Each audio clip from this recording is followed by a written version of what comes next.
In this video, we will solve axial loading problems. We have a solid rod made of steel, and as you see, a 2,500 kilogram is hanging, and for this mass and for a factor of safety n equals to 1.5, calculate the minimum rod diameter. That's the first. The second question is, if the same rod is made of brittle cast iron B with a diameter of 20 millimeter, what is the factor of safety? The third one is, what can be the maximum mass if a rod is made of cast iron B and must have a safety factor of n equals to 4? So as you see, for the steel and for cast iron, the yield strength and the tensile strength for the steel, and for the cast iron, the tensile strength is given. In the first case, we have a ductile steel, and in a ductile metal, the failure occurs by yielding. So we have to take the yield strength of the material, and the factor of safety is given. So the yield strength divided by the factor of safety gives us the allowed stress.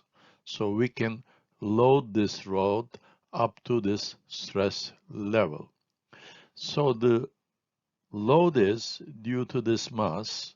So force divided by the area gives us this stress, and mass times the gravitation and divided by the area gives you the stress, and this must be equal or lower than the allowed stress which we have calculated.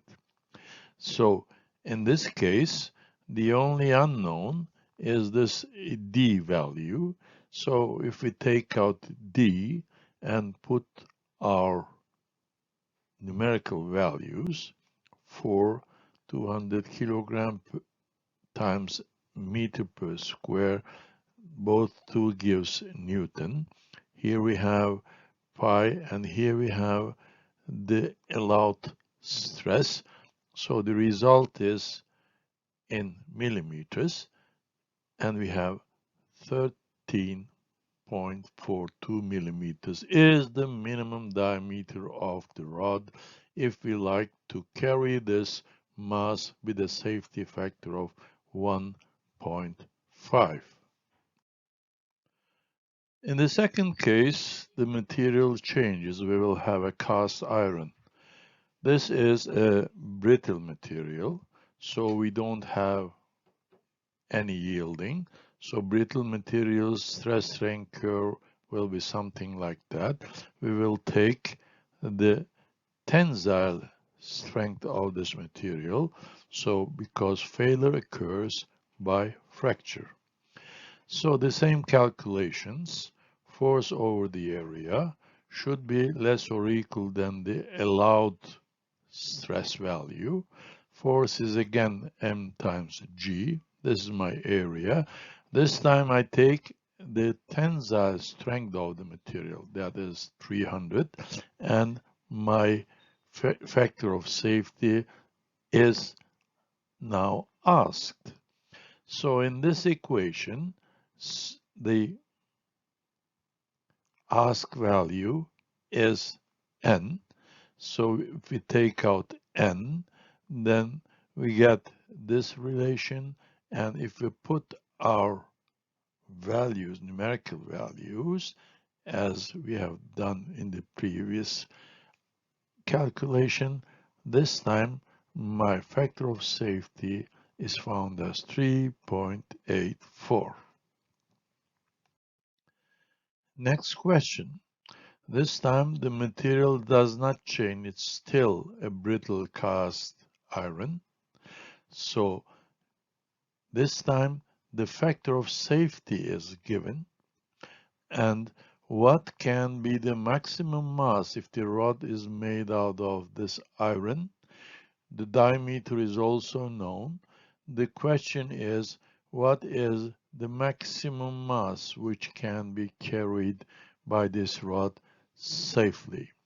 So sigma allowed is again 300. This is my tensile strength of the brittle material. My factor of safety, this one is my allowed stress value. So what is the allowed stress? Force divided by the area, m times g, and this is the area, and the allowed value, which is 75. This time, the unknown is the mass. So we take out the mass, and we put our numerical values, and as you see, this here is the allowed stress.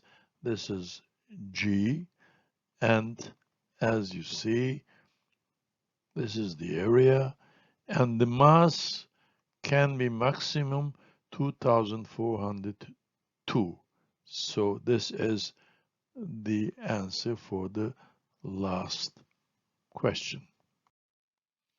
Second question, we have here a mass and which is connected on this beam, and this beam is supported by a rod AC, and calculate the force F in rod AC. So this force is asked, the diameter and the thickness of the pipe is given.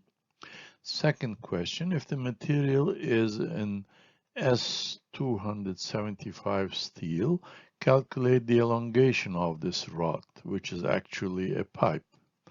Okay, yield strength, tensile strength, and Young modulus are given. So this is my system. I draw the free body diagram of the beam AB. Here I have acting loads are Fs and the components of the beam support forces. And Fs, the direction of Fs is known by this angle alpha. Alpha, as you see, we can calculate with the help of this triangle. A and B is given, so tangent alpha is A over B, or alpha equals to arctangent A over B. If you put the numerical values, you find that alpha is 41.99. Well, my aim is to calculate Fs. For this, the easiest thing is to take a moment, around point B equal to 0. So then Fs times this moment arm should be equal to mg times this moment arm. So you write this relation, and the Fs is what I'm looking for. Put down the numerical values. The result is 35,195 newtons. Next, calculate the stress. Well, I know Fs, I have to calculate the A, and here we have a pipe. The outer diameter was 50, the thickness was 5, so the inner diameter should be 40. This is the area, and the stress is 49.8. So we know that for my steel, the yield strength was 275. This is the acting stress. So the fail stress divided by the acting stress gives me the factor of safety. Another question was find the elongation. Well, since we're in the elastic region, Hooke's law applies. So sigma equals to E times epsilon. Epsilon is delta L over L0. Well, we know what L0 is. L0 is A square. L0 is this length, and which is A square plus B square. So all I have to do is to calculate delta L, take out delta L, write down the numerical values and the elastic modulus and the elongation of the pipe AC is only 0.64 millimeters. In the last question, I have a rod and with some stress concentration sections. As you see, the question is to determine the maximum load P which can be applied, and the allowable stress for the bar material is 120 megapascal. That 120 includes the factor of safety, so the acting stress should not exceed 120. As you see over here, we have two critical sections. One is the fillet, the other one is the hole. So let's start with the fillet. We see that we have here a radius, and over here we have a stress concentration. So in order to find the stress over here, we have to calculate the average stress, multiply it with the stress concentration factor, and find the maximum stress at that point. How to find this K value? We will look for a graph or for other data to find the K value. In this case, we have this diagram. In here, I need R over H and W over H. You see, W is 40, H is 20, so W over H is 2. R over H is 10. This is my radius, and the H is 20. That's 0.5. Go to the diagram, 0.5. Go up to the curve which corresponds to this value, and you move to the left, and you find that your K is 1.4. Well, then everything is not too complicated anymore. I have to find the average stress, multiply it with the factor of safety, find the maximum stress, and this should not exceed the allowed stress. So K is known, P is what I'm looking for. So the area at the fillet section, in this section over here, is 5 times 20 in meters, 2.02 times 0.005. So the allowed stress is given as 120. So the calculation gives me that the maximum stress P should not exceed 8.57, so that the stress at the fillet is below the or equal to the allowed stress of the material. Well, next critical section is the hole, and over here again I need the stress concentration factor. I have a diagram for this purpose. Here I need R over W. R over W gives 0.25, 0.25 up and to the left gives me a factor of safety 2.375. So the maximum stress is the average stress times K. What is the average stress? Force divided by the net area.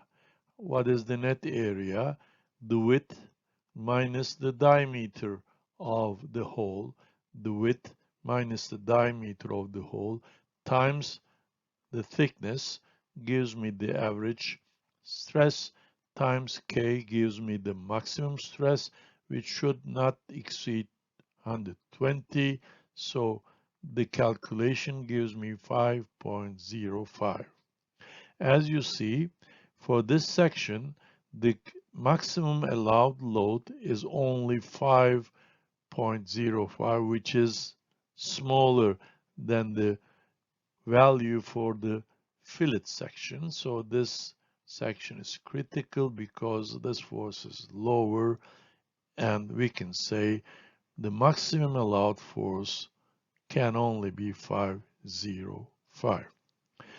Okay, in this video we have solved 3 problems about axial loading, and thank you for listening.